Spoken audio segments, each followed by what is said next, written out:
Baik, assalamualaikum warahmatullahi wabarakatuh. Izin memperkenalkan diri, saya Muhammad Aditya Putra Swenda dengan NIM 120450058 dari program studi Sains Data di kelas RB. Baik, yang terhormat Bapak dan Ibu dosen, di sini izinkan saya untuk mempresentasikan hasil tugas besar statistika Sains Data saya yang menggunakan dataset Excel dari COVID_UTS.CSV, di mana dataset ini pernah digunakan di saat UTS. Nah, di bagian introduction ini, saya singkat aja, nanti dalamnya ini dari isinya saya akan mempresentasikan soal data wrangling yang saya lakukan, kemudian dari data wrangling dilakukan data visualization, dan dilanjutkan dengan data processing, dan diakhiri dengan implementation model. Nah, untuk yang pertama di data wrangling sendiri, mempunyai definisi ya, bahwasannya, data wrangling itu merupakan proses pembersihan dan pengayaan data mentah ke dalam format yang diinginkan untuk menghasilkan pengambilan, keputusan yang lebih baik dalam waktu yang lebih singkat gitu. Jadi, data-datanya berikut, yang saya lakukan dari query yang ditampilkan adalah df.head misalnya. Saya menampilkan 5 data teratas, ini tampilan secara default, nanti kalau semisalnya, dari di dalam tanda kurungnya ini ditambahkan angka, misalnya sejumlah N ini jumlahnya 10, nanti bakal mengisi atau menampilkan 10 data teratas. Kemudian juga berlaku dengan df.tail, nama data frame dengan tail. Nah ini, menampilkan 5 data terbawah default-nya. Lain halnya kalau misalnya mengisi bagian N di dalam tanda kurung setelah tail tersebut. Oke, baik. Dilanjutkan dengan informasi data di sini, hanya mengetik, def.info saja ya, dari nama data frame, info. Di dalam informasi data tersebut, ini lengkap, ada kolom, ada tipe dari datanya tersebut, ada memory usage dan juga, entry-nya ya, segala macam juga, jumlah kolomnya juga ada. Dan kemudian, kemiripannya itu adalah df.describe, di mana ini merupakan statistik data. Ada count, ada min, ada median, ada standard deviation, ada nilai minimum dan juga nilai maksimum. Nah, kemudian ini lanjut ke bagian unique, di mana unique ini bisa menampilkan, salah satu kolom ya, semisal kalau yang di sebelah kiri ini saya ingin menampilkan jumlah negara. Nah, jumlah negara ini yang dari dataset tersebut dapat ditampilkan setelah memasuki query, berikut dan menghasilkan 7 jumlah negara, sebanyak 7, yaitu ada Egypt, Finland, Germany, Indonesia, Italia, Jepang, dan juga Malaysia. Dan kemudian,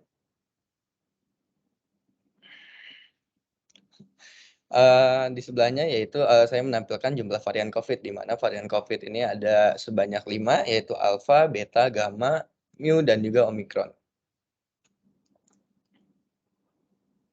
Nah, ini, adalah melt dan juga drop, di mana melt, sendiri itu untuk mengubah kolom menjadi baris, di mana bisa kita lihat yang tadinya, negaranya dari kolom tiba-tiba berubah menjadi baris. Dan juga, untuk drop ini untuk menghapus kolom, semisalnya yang kita tidak perlukan adalah kolom tanggal, semisal. Nah, yang tadinya ada tanggal di bagian sebelahnya hilang, sehingga tinggal menyisakan negara, varian, dan juga jumlah positifnya. Nah, ini juga untuk data wrangling ada sort values dan juga rename. Kita ke sort values dulu. Di sort values ini, kita bukan mencari ya, kita mengurutkan, mencari dan juga mengurutkan gitu. Negara dengan ini saya melakukan pencarian, negara dengan data yang positif terbesar hingga positif yang paling kecil, di mana dihasilkan kalau misalnya yang paling besar itu ada negara Jerman dengan jumlah positif sebesar 18.317 dan juga yang paling rendah ada di Indonesia dan juga Egypt itu, sebesar 0. Nah kemudian, kita beralih ke rename, di mana rename ini adalah, untuk mengganti nama dari sebuah kolom. Semisalnya, kita menggunakan bahasa yang umum ya, bahasa yang umum misalnya kalau semisal mau menggunakan bahasa Inggris gitu, negara berarti digantinya dengan country gitu. Tapi yang saya ubah di sini adalah varian karena biasanya saya mendengar varian itu dengan T, jadi menggantikan varian dengan nama varian di kolom tersebut. Nah, ini yang terakhir adalah, group by dan juga indeks. Di mana kalau misalnya group by ini, saya menggunakan group by negara di grup menjadi kelompok varian gitu. Jadi misalnya, kita ambil salah satu contoh yang mungkin kasusnya yang tebel ya, atau mungkin yang besar aja. Yang besar di sini saya menggunakan data, Malaysia, jadi kita pakai Malaysia saja. Di dalam negara Malaysia itu di group by, kalau misalnya ada alfa, beta, gamma, mu, dan omikron itu sejumlah N positifnya, begitu. Jadi tidak disatukan semuanya, N positif dalam semua negara, tapi satu negara itu satu varian, satu negara berbagai varian. Nah, kemudian ada di indeksnya sendiri, ini digunakan untuk meriset indeks yang telah terset ya, menjadikan, indeksnya sebagai default yang berupa bilangan integer. Oke, setelah dari data wrangling kita memasuki data visualization. Apa sih data visualization? Itu adalah salah satu komunikasi, visual modern, di mana, ini dapat menyajikan suatu data agar mudah dipahami. Jadi kalau misalnya, teman-teman pusing dengan, eee data-data yang angka segala macam, ini bisa disolusikan dengan data visualization di mana lebih menampilkan plot dan juga, hasil-hasilnya. Nah, dari awal data visualization, Bapak, Ibu, di sini saya menggunakan data dari Malaysia ya. Jadi, saya menggunakan data frame, underscore mal yang berarti Malaysia namun saya singkat. Di sini saya menggunakan, data negara Malaysia. Mungkin kita, ulas sedikit dulu dari hasil plot yang dihasilkan dari query yang sebelah kanan saya taruh. Itu bisa kita lihat kalau misalnya dari plot yang ada di sini, itu negara Malaysia memiliki kasus awal di akhir, dan juga bisa dibilang akhir 2020 dan juga di awal 2021. Nah, semakin berjalannya waktu di bulan Maret itu terjadi pelonjakan melewati bulan April dan ada di titik teratasnya itu di bulan April sebelum bulan Mei. Baru dari atas titiknya itu di bulan April hingga sampai lekas Juli itu merupakan,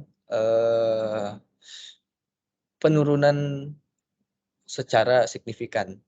Jadi setelah ada naik secara signifikan yang tiba-tiba itu meledak dan kemudian disusul dengan penurunan signifikan hingga di bulan Agustus. Nah, kalau tadi itu dari plotnya kita hanya bisa melihat dari jauhnya saja gitu, tanpa melihat data-datanya yang benar-benar, sesuai dengan tanggalnya begitu. Kemudian saya mengetikkan df_mal, di sini bakal tertampilkan data-datanya. Kita langsung dari sebelah kirinya dulu, dari sebelah kiri, di lingkaran merah saya melingkari kalau misalnya memang di awal, tanggal 11 bulan Mei 2020 itu kasusnya masih 0 sampai di kasus pertamanya ada di tanggal 7 Desember 2020. Nah, dari kasus pertamanya baru terjadi pelonjakan di awal Januari 2021. Jadi bisa kita simpulkan untuk kasus awalnya berada di akhir Desember 2020, dan juga kenaikannya atau pelonjakannya secara signifikan itu berada di awal Januari 2021. Nah, kemudian kita lanjut kalau semisalnya, eee, di titik teratasnya itu ternyata ada di 19 April 2021 sesuai dengan plotnya tadi ada lonjakan di tepatnya adalah di 75 kasus.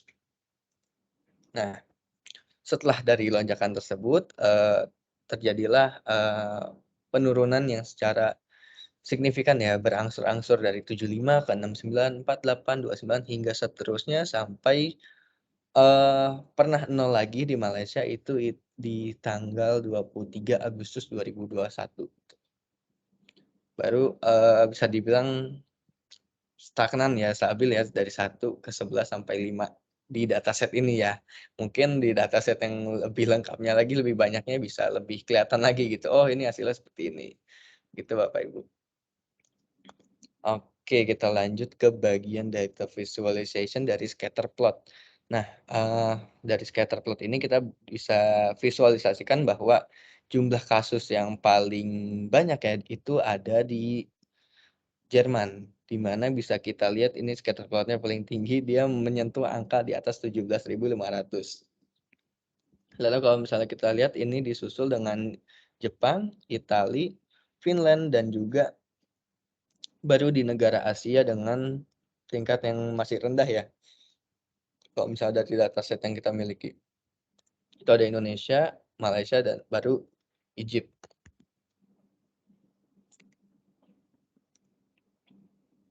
Baik, di data processing selanjutnya ini oh iya data processing. Ini kita sama tadi masih data visualization ya. Eee, Mohon maaf Bapak Ibu, ini di data processing ini, bisa kita sebut ini merupakan proses pengumpulan data yang dikonversi menjadi sebuah informasi yang bermanfaat dan dapat digunakan. Nah, bisa kita lihat ini saya melakukan, pemrosesan data dari jumlah kasus COVID-19 yang, eee berdasarkan variannya gitu. Berdasarkan variannya itu ada alfa, beta, dan juga omikron. Sebenarnya kan banyak tadi ada alfa, beta, gamma, mu, dan juga omikron ya. Tapi saya mengambil di sini adalah yang mungkin pernah kita dengar di berita. Contohnya seperti alfa, beta, dan juga omikron. Ini query-nya, tidak akan saya, bahas lengkap karena lebih penting di dalam hasilnya juga.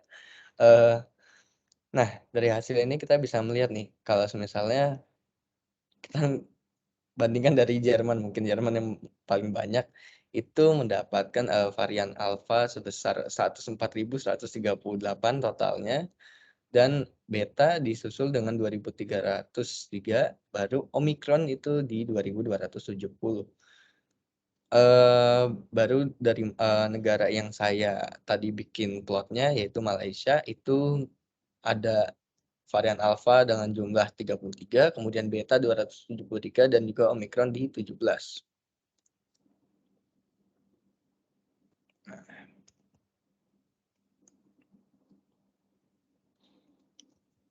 Baik, ini dari data processing ini saya, ingin melakukan penjumlahan atau perhitungan similaritas ya.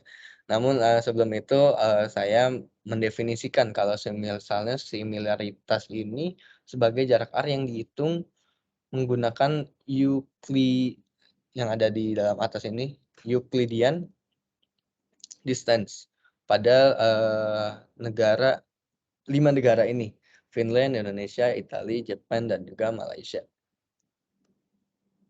Ini merupakan matriks dari 5 negara tersebut. Kita lanjutkan. Nah, ini dari query tersebut, mana sih negara yang similaritas dengan Malaysia kan. Kenapa saya milih Malaysia? Karena, tadi di plot sebelumnya saya juga memilih negara Malaysia. Mana sih yang benar-benar mirip gitu dengan Malaysia gitu, memiliki similaritas dengan negara Malaysia gitu. Yang pertama ada di Indonesia, kemudian disusul oleh Finland, Italia, dan juga Jepang. Jadi Similaritas Malaysia itu mirip dengan Indonesia. Nah, kemudian kita masuk ke implementasi model. Di sini, saya menggunakan metode regresi logistik, di mana metode regresi logistik ini adalah metode analisis statistika yang mendeskripsikan hubungan antara variabel terikat yang memiliki 2 kategori atau lebih dengan 1 atau lebih peubah berskala kategori. Nah, bisa kita lihat di sini ada heat map yang saya gunakan di langkah awal ini. Saya mendefinisikan X sebagai,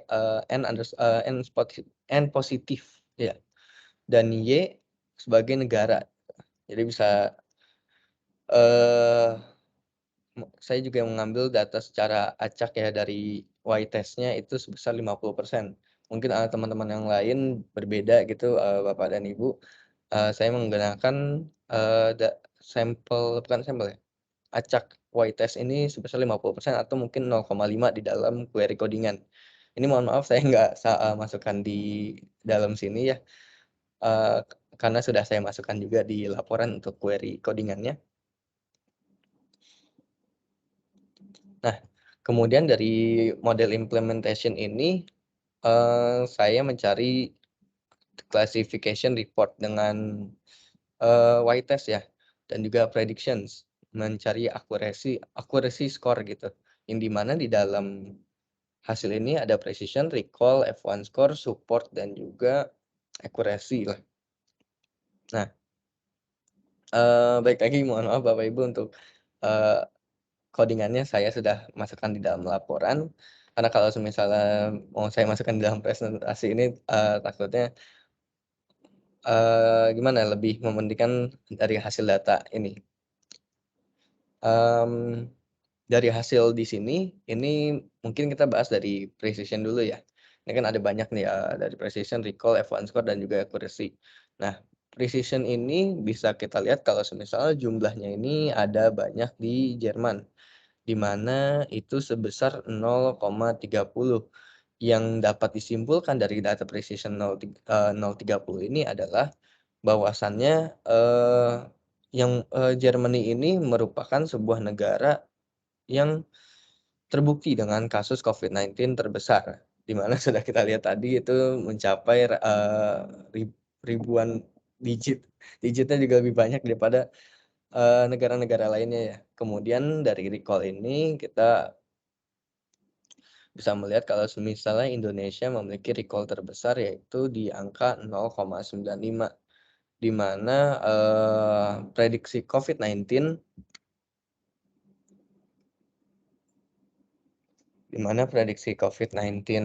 ini, secara keseluruhan dibandingkan dengan kasus COVID-19 sebenarnya, benar bahwa Indonesia memiliki lonjakan yang cukup tinggi ya di akhir data tersebut gitu.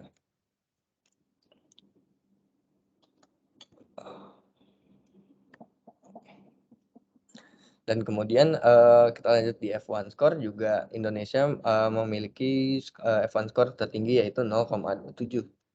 Dan dilanjutkan dengan sebelumnya, F1 score ini juga bisa disebut sebagai, apa ya, harmonization harmonic mean. F1 score ini merupakan harmonic mean dari precision dan juga recall gitu. Jadi secara representasinya kalau semisalnya, F1 score ini punya skor yang baik mengindikasikan bahwa model dari klasifikasi precision dan recall juga baik gitu. Nah, kemudian yang terakhir adalah accuracy, ini di mana dalam data tersebut dihasilkan accuracy sebesar 0,1691275167785235, ini di mana akurasi merupakan, rasio prediksi benar dengan keseluruhan data. Baik, itu saja yang dapat saya presentasikan dari tugas besar SS di Statistika Sains Data. Dengan menggunakan data COVID_UTS yang pernah dilakukan atau digunakan di saat UTS, mmm, kurang lebihnya mohon maaf saya mungkin menunggu review juga dari Bapak, Ibu kalau semisal berkenan untuk memberikan review kepada tugas besar saya yang sudah saya lakukan dan juga analisis. Mohon maaf jika ada salah kata, terima kasih, sudah mendengarkan dan juga menonton presentasi saya dari awal hingga akhir. Eee, Wassalamualaikum warahmatullahi wabarakatuh, selamat pagi.